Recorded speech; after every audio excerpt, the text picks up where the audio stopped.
possamos hoje, ouvir uma boa palestra, procurar refletir e levar o nosso pensamento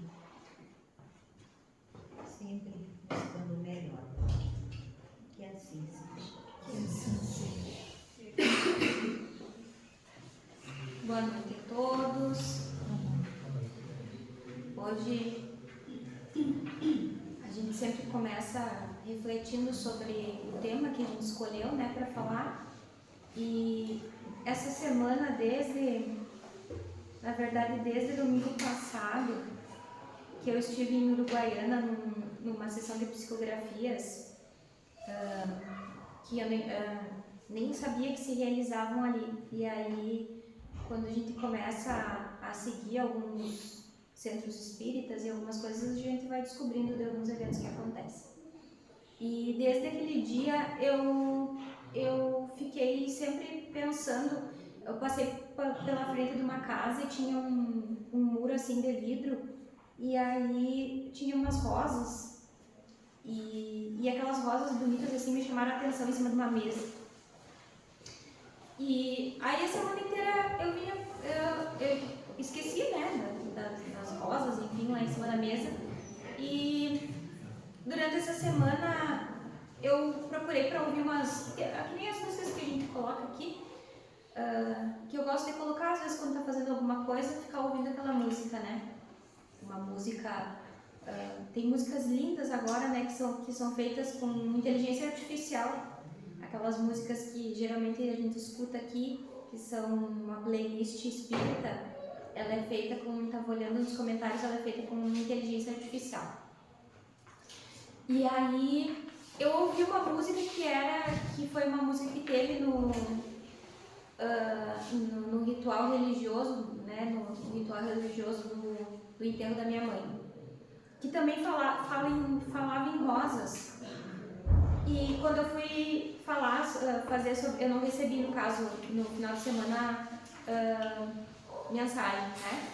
Era somente um médium e tinha muitas pessoas mais necessitadas que eu, acredito lá. E aí, então, eu fui fazer a palestra, escrever, né, que eu gosto de ter uma colinha aqui. E tava, antes de começar a escrever, tava lavando a louça depois do meio-dia e ouvindo assim, e comecei a ouvir uma parte de um poema que veio através do Chico Xavier, que foi escrito que foi dado por um espírito chamado Maria Dolores, né? Que ela passou vários poemas e alguns livros. Alguns dos poemas dela estão reunidos em outros livros com outros poetas junto, né? E aí ela psicografou através do Chico e através do Divaldo também. E acredito que através de outros médiuns, agora não me recordo. E o poema fala, né, sobre a lição da rosa, o nome do poema, e ele fala sobre a rosa que no início da formação do planeta Terra, quando resplandecia assim as florestas, a natureza, assim, era tudo muito belo, tinha um espinheiro, e aquele espinheiro se ressentia muito de que todas as outras coisas da natureza ele via que tinham utilidade, tinham beleza, ou serviam para alimentar os animais, ou serviam para embelezar, e ele não se sentia nenhum nem outro, ele não se sentia apto nem para alimentar os animais e nem para embelezar, porque ele não conseguia ver uma utilidade, né? Porque se alguém chegasse perto dele, ele acabava machucando, né? Se alguém quisesse tocar nele, e ele também não tinha nenhuma flor que o embelezasse. E aí numa noite de um alvorecer, após muito tempo, esse espinheiro então ele se rendeu ao Deus Criador do Universo e fez uma prece pedindo que lhe fosse amenizado esse sentimento que ele tinha de inutilidade, de que ele não serviria que ele não serviria para nada, não ser ferir, né, quem se aproximasse dele. E aí Deus, compadecido com o tamanho da humildade do espinheiro de solicitar aquilo, lhe concedeu as mais belas rosas que passaram a adornar e a enfeitar o mundo. Então, eu entendi que desde aquele momento, aquelas rosas que estavam aparecendo e aquelas flores, elas convergiam para cá hoje para a gente conversar sobre isso. Então eu vou ler um pouco desse poema, né, que ele não é muito grande, e a gente vai refletindo sobre isso. Ele se chama A Lenda da Rosa, Maria Dolores, por Chico Xavier. Dizem que quando a Terra começava a ser habitação de forças vivas nas telas primitivas, tudo passara a ser agitação de festa. As cidades nasciam nas singelas aldeias na floresta. A beleza imperava, o verde resplandia. Toda a vegetação se espalhava e crescia, dando refúgio e proteção aos animais. Do mais fraco ao mais forte, o progresso ganhava as marcas de alto porte. Então o poema começa assim, e eu sempre gosto de entender, né, que esse poema daí veio dessa autora espiritual que era Maria Dolores. Fui ler um pouco sobre a vida dela e entendi que ela foi uma pessoa que se dedicou à caridade desde quando encarnada, né? Na sua última encarnação, ela inclusive trabalhou com o Divaldo Franco na Mansão do Caminho, lá no início da Mansão do Caminho. Ela foi professora, ela vem dessa leva da educação, né? Então ela escreveu em alguns jornais. Na época, assim, a gente nota que ela era um ser um pouco mais à frente do seu tempo, né? Pela início aí do ano 1900 e pouquinho, assim, acho que até 45, se eu não me engano, ela desencarnou em 58. E aí ela teve um primeiro casamento mais conturbado, se divorciou, que na época era algo muito assim, né, peculiar e difícil, né, uma mulher naqueles anos pedia a separação conjugal, né.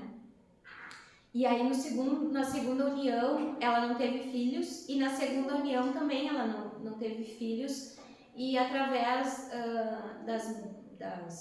depois ela foi conhecer a doutrina, ela era ali da Bahia também, né, que era o lugar do Divaldo, e ela se encantou, se apaixonou, né, pelo aquilo que a doutrina trazia, e passou a ajudar na Mansão do Caminho, no início da Mansão do Caminho, e através disso também ela optou com o seu novo companheiro a adotar. Ela adotou 6 meninas de um lar, que ela tinha uma ligação muito grande, ela já fazia o trabalho de caridade nesse lar, e aí ela adotou essas 6 meninas. E ela desencarnou em 58, sozinha, fisicamente sozinha. O marido dela era italiano, então ele ficava um período aqui, ficava um período lá. E depois de uns 30 anos, mais ou menos, ela começou a escrever através do Chico. Então ela trouxe, assim, um conhecimento muito grande dos apóstolos, lições muito lindas através de poemas, assim, né? Que também são poemas que são... Porque às vezes a gente lê um poema e é tão difícil às vezes a gente entender aquelas palavras mais rebuscadas, mais assim, da linguagem de poemas mesmo, né? E eu achei que os poemas dela têm uma linguagem bem tranquila da gente entender. Então, perto dos 40 anos, ela conheceu o Espiritismo. Em seu segundo casamento, resolveu adotar 6 filhos. Ela era membro também da Boa Vontade, e foi colaboradora e trabalhadora da Mansão do Caminho. Desencarnou em 58 e no mundo espiritual ela continua o seu trabalho, né? Como todos os obreiros de bem que desencarnam, se põem no trabalho também no plano espiritual, né? Que é a nossa verdadeira casa e nosso verdadeiro trabalho.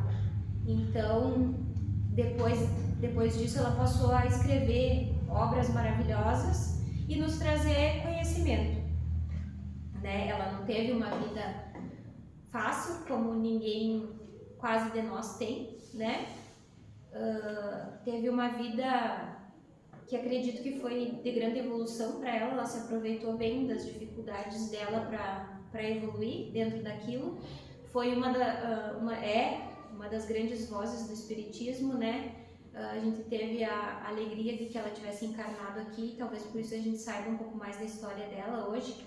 Eu fiquei sabendo há bem pouco tempo da história dela, na verdade, e fui procurar saber mais, e quero saber mais também sobre a história dela, como a gente já falou aqui sobre a história da irmã Dulce também, que era lá da Bahia também, que é uma trabalhadora maravilhosa, né, da causa do Cristo. E então ela fez da sua existência um jardim ornado das mais belas espécies, plantou, cultivou e é lembrada até hoje na eternidade como trabalhadora fiel de Jesus.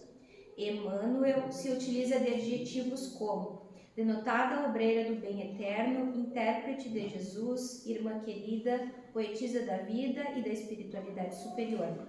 Mais de 30 anos passando mensagens através de Chico e nos lembrando que ser bom, aliás, vale a pena.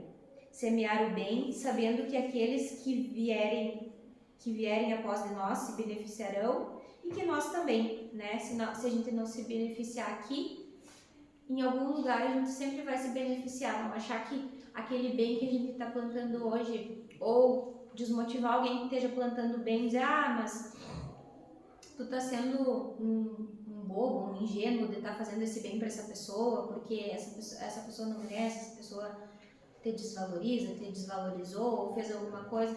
Não, aquele bem que tu tá plantando, tu não tá plantando para aquela pessoa, tu tá plantando para ti mesmo. Tu vai colher em algum lugar, se não aqui na pátria espiritual, tu com certeza vai colher, tu não vê os frutos aqui. Maria Dolores vem nos dizer através de um poema que fala de Maria de Madalena, que é de uma fala de Maria de Madalena com Jesus. Maria de Madalena também, né, que a gente já falou aqui várias vezes, ela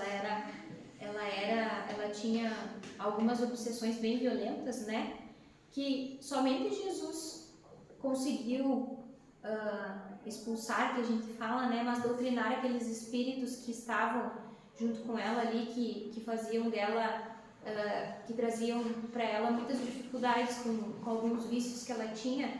E somente quando ela teve o contato com Jesus que ela conseguiu absorver aquela luz tão grande. E ainda assim, durante o período que ela esteve com Jesus, ela teve algumas recaídas. Tem algumas cenas na série The Chosen, que eu não sei se todo mundo aqui já olhou, mas é uma série linda que fala bastante dos apóstolos, que ela vai até a beira do precipício para se atirar, né? Antes dela encontrar com Jesus. E aí quando ela vai se atirar do precipício, assim, aparece uma pomba no céu voando. E aí aquilo chama tanta atenção dela que ela segue aquela pomba, assim, ela vai atrás daquela pomba e aquela pomba vai conduzindo ela para o lugar onde ela encontra Jesus. Então ela ia cometer o suicídio ali naquele momento e aquele animal veio, né, através da espiritualidade que estava ali, que sabia qual era a missão dela, o que ela precisava fazer, e levou ela até o encontro. Então ela traz um poema lindo, maravilhoso de Maria Dolores, justamente de Maria Madalena, quando ela vai até o sepulcro onde está Jesus, né, onde estava o corpo de Jesus, para chorar, se lamentar das saudades que ela tinha, da falta que ela sentia do mestre. E aí ela tem uma fala com Jesus assim muito linda, que tá descrito nesse poema e em alguns livros da literatura espírita. Eu vou ler para vocês, que é parte desse que está aqui no quadro. E a gente falava sobre isso hoje no estudo, inclusive, sobre o capítulo que a gente falava era sobre destruição, né? Sobre as destruições, o impacto das destruições do homem sobre a natureza, de quando que a gente vai encontrar esse equilíbrio de não ser predadores e encontrarmos o equilíbrio de utilizarmos só aquilo que nos for necessário ao nosso suprimento. E aí a destruição, ela quase sempre precede uma grande uma marcha evolutiva que vinha lenta, acontece aquela destruição e aquela marcha precisa se acelerar, né? Porque como agora nós estamos no final também de uma marcha evolutiva de um mundo de provas e expiações, passando para um mundo de regeneração, a gente sabe que muitas coisas acontecem e vão acontecer porque são necessárias e para a nossa transição, né? Para o nosso melhoramento e para que a gente, como espíritos, possa estar encarnados novamente no mundo melhor quando a gente voltar, né? Que eu acho que eu vou voltar, o Ronaldo não quer voltar, mas eu, se voltar para a Terra, estou no lucro. Então o poema assim: E Madalena fora ao túmulo querido entre pedras de extremo desconforto. Levava flores para o mestre morto. Tinha o peito magoado e enternecido. O sol reaparecia resplandecendo. A névoa da manhã fundia-se no ar. Na dourada invasão das flamas do nascente, Maria estava ali, unicamente a fim de estar a sós, recolher-se e chorar.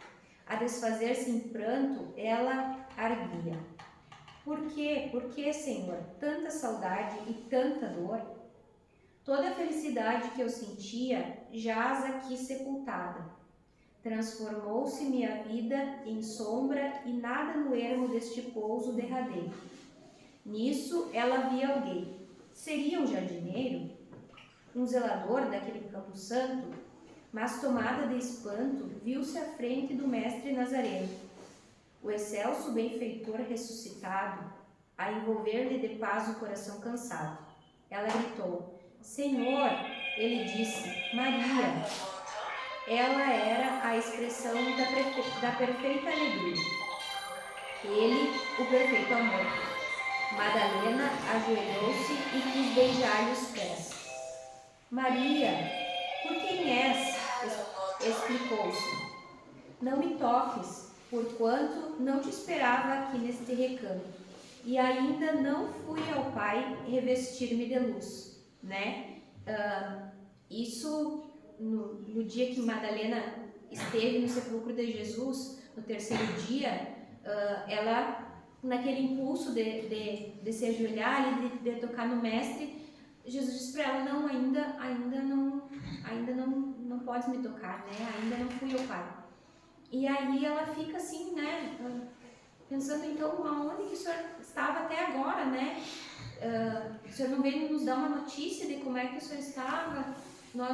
A gente, com a impressão do Calvário, ainda de todo aquele sofrimento, de toda aquela dor, né?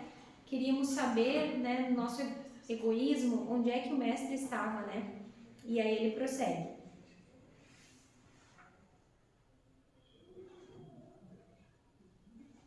Maria, surpreendida, indagou em seguida: Senhor, onde estiveste? Em que jardim celeste encontraste o descanso necessário? Que vem de Deus nos dons da paz completa? Quer dizer, ela tinha certeza que Jesus tinha feito a missão a que ele vinha até a Terra, né? Ele tinha completado a sua missão. Então, ela tinha certeza que Jesus estaria descansando após completar a sua missão encarnado, né? Perdoa-me, Senhor, a pergunta indiscreta. Dói-me, porém, pensar na angústia do Calvário. Revolto-me, padeço, mas não venço. A mágoa de lembrar-te o sacrifício imenso. Mas Jesus respondeu: Não, Maria, não fui ainda ao alto.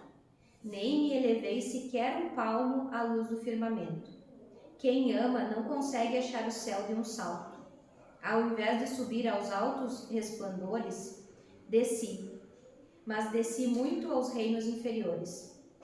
Despertando no túmulo, escutei os gritos de aflição de alguém que muito amei e que muito amo ainda. Embora viessem além, a luz sempre mais linda, sentia nesse alguém um amado companheiro em crise de tristeza e de loucura. Fui a sombra abismal para a grande procura, e ao reencontrá-lo, amargurado e louco, a ponto de não mais me conhecer, demorei-me a afagá-lo e pouco a pouco consegui que ele enfim pudesse adormecer. E a gente falava no estudo, né, como nada por acaso, a nossa primeira leitura lá do Evangelho foi sobre vingança, né? O capítulo falando sobre vingança. E aí a gente pensa, né, Jesus, mas ele então, quando ele desencarnou, a primeira coisa que ele fez, o que será, né, uma coisa tão nobre que ele fez, que amigo tão querido que ele precisou ajudar, né, naquele momento que ele se livrou das amarras daquele corpo físico, né, e pôde ser um espírito mais livre, que provavelmente ele também era quando encarnado, porque ele tinha essa superioridade moral. A gente pensa assim, né, ele teve que ficar afagando por 3 dias, que foi o tempo que Maria levou para conseguir encontrá-lo, aquele irmão, até que aquele irmão pudesse adormecer, né, e ele foi até as superfícies mais baixas para encontrar aquele irmão, né, aquelas superfícies de consciência, assim, de loucura, né, e se a gente pensar nisso, é algo é Jesus, né, então algo tão sublime assim só poderia vir dele. Aí ele continua. Mas Jesus, quem é o amigo que te fez descer antes de procurar a luz do Pai? Mas Jesus replicou em voz clara e serena: Maria. Um amigo não esquece a dor de outro amigo que cai. Antes de me altear a celeste alegria, ao sol do mesmo amor a Deus em que te levas, vali-me, após a cruz, das grandes horas mudas e desci às trevas, a fim de aliviar a imensa dor de Judas. Então, algo que só Jesus poderia fazer, né? Nesse meio tempo, a espiritualidade nos fala que ele esteve aliviando a dor de Judas. Judas, o discípulo, justamente, que foi escolhido, né, para que houvesse aquele engano, aquela ilusão, que ele se deixasse enganar, né, porque ele não conseguia entender as coisas que Jesus falava, ele não conseguia entender, ele era muito letrado, ele era um dos discípulos que mais tinha um intelecto assim mais desenvolvido. E ele, talvez também por isso, ele não conseguia entender o reino que Jesus trazia, apresentava. Ele queria muito que Jesus dominasse os encarnados, e Jesus trazia um reino totalmente espiritual, né? E aí, perdido nessa ilusão, ele acabou vendendo o mestre, né, por algumas moedas, e quando ele viu o que ele tinha feito, ele, no exato momento, saiu correndo, que ele viu que Jesus padecia e o que ele havia feito, e ele se enforcou num galho de figueira, né? E Jesus foi buscá-lo, foi aliviar a dor dele, algo que só uma criatura como Jesus poderia fazer, né? E ficou fazendo carinho nele até que ele adormecesse. Entendeu, obviamente, que ele havia cometido um equívoco muito grande, né? E que aquele equívoco precisava acontecer, precisava vir de alguém para que se cumprisse aquilo, de certa forma. E depois de muito tempo, que Judas ainda, depois daquele adormecimento, ele ficou ainda vagando muito tempo pela própria consciência, né? Não porque Jesus o acusasse, porque Jesus nunca o acusou, né? Jesus, ao contrário, continuou amando ele. E ele teve algumas reencarnações menos importantes, e se fala que a reencarnação mais importante que ele teve, e a última reencarnação que ele teve aqui no planeta Terra, foi como Joana d'Arc, que foi uma importante mulher na França a lutar. Ela vinha desde pequena, com cerca de 12 anos, ela escutava vozes, né? Ela escutava vozes na cabeça dela que diziam para ela coisas que ela não conseguia entender. E ela foi doutrinada dentro de uma igreja e ela sempre entendia que aquelas vozes eram de alguns santos. Ela nomeava aqueles santos que falavam aquelas coisas para ela. Então ela tinha 12 anos, ela era analfabeta e ela começou a ouvir aquelas vozes, né? E aí com 16 anos ela sai de casa e vai até os lugares onde estavam acontecendo algumas batalhas, né? Numa guerra que estava acontecendo na França, e consegue falar com uma pessoa mais nobre, que no caso seria alguém por quem ela iria lutar para conseguir colocar no reino da França. E ela chegou até lá, e até hoje os historiadores não conseguem dizer como que ela, com 16 anos, uma menina, né, ingênua, inocente, iletrada, conseguiu convencer um homem que tinha poderes nas suas mãos a lhe dar soldados, a lhe dar armaduras, para que ela pudesse lutar numa batalha e vir à frente de muitos soldados.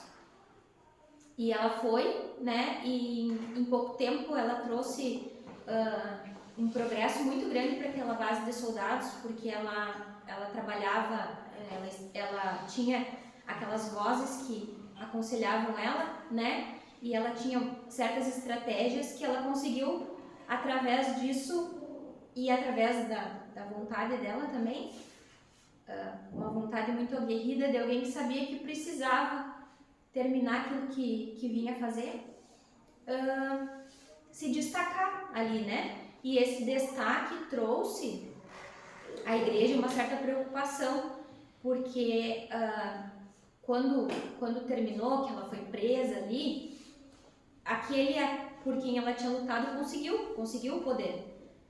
Só que aí a igreja começou a pressionar, né? Porque começaram a falar que talvez ela não fosse uma menina tão ingênua, né?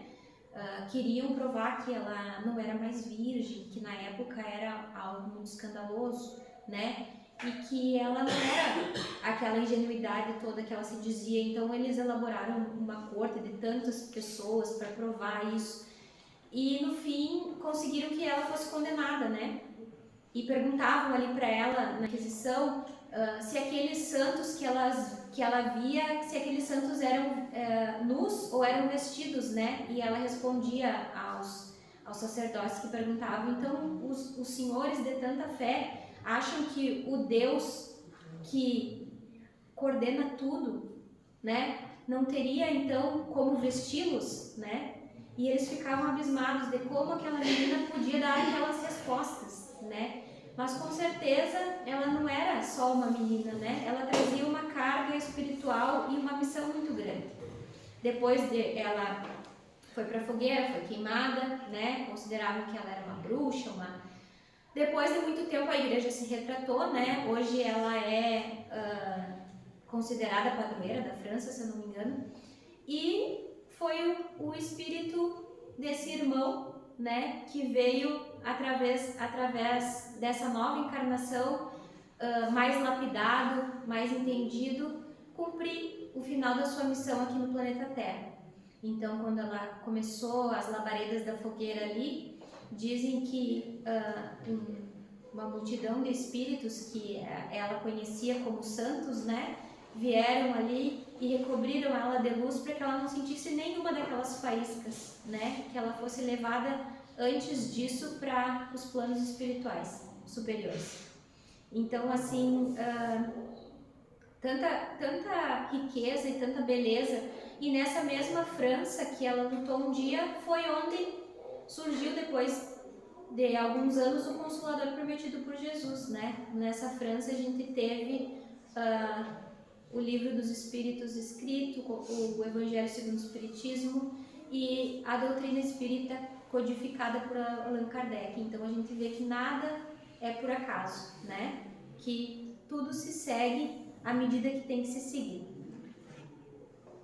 Vou terminar aqui o poema. No campo, as plantas todas respiravam felizes, da folhagem no vento à calma das raízes. Era um mundo de belos esplendores, adornado de flores, com uma estranha exceção. Tão somente o espinheiro era triste e sozinho, uma espécie de monstro no caminho de quem ninguém se aproximava, todo feito de pontas agressivas, recordando punhais de traiçoeiro corte, que anunciavam dor e feridas de morte. De tanto padecer desprezo e solidão, um dia o espinheiro fitou o azul imenso e disse em oração: Senhor, o que fiz de mal para ser espancado e escarnecido? Todos me evitam cautelosamente, como se eu não devesse haver nascido. Compadece-te, ó Pai, da penúria que trago. Terei culpa das garras que me deste? Acendestes astros 1000 para a noite celeste, vestes a madrugada em mantilhas vermelhas, das lãs para as ovelhas, inteligência aos cães, cântico às aves, estendeste no chão a bondade das fontes que deslizam suaves na força universal em que desdobras, a amplitude sem fim dos horizontes em cujo místico esplendor falas de majestade, paz e amor.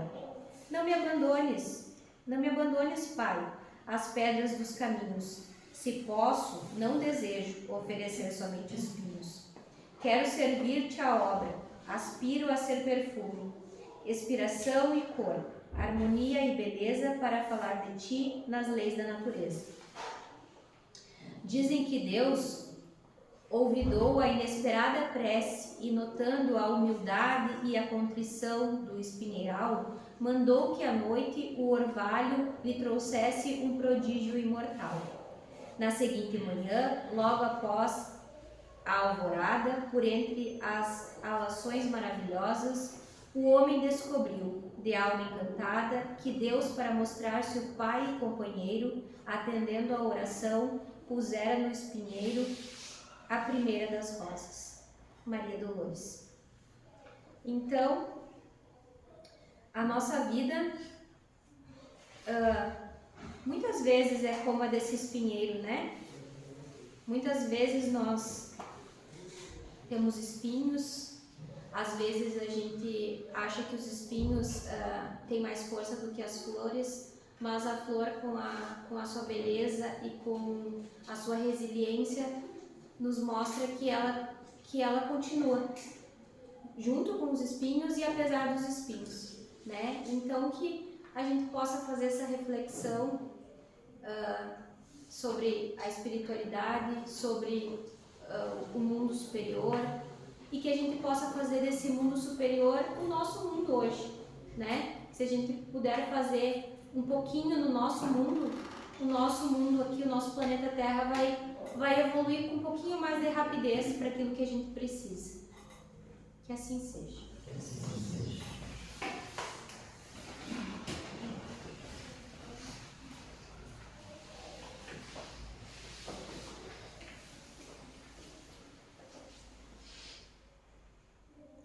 Obrigado, Mestre Jesus, por mais esta noite, por este encontro, junto desses irmãos que por aqui passaram, que a luz do Mestre ilumine a todos, que a Virgem Maria cubra cada um no seu manto sagrado. Pai nosso, Que estás no céu, santificado seja o vosso nome. Venha a nós o vosso reino. Seja feita a vossa vontade, assim na terra como no céu. O pão nosso de cada dia nos dai hoje. Perdoai as nossas ofensas, assim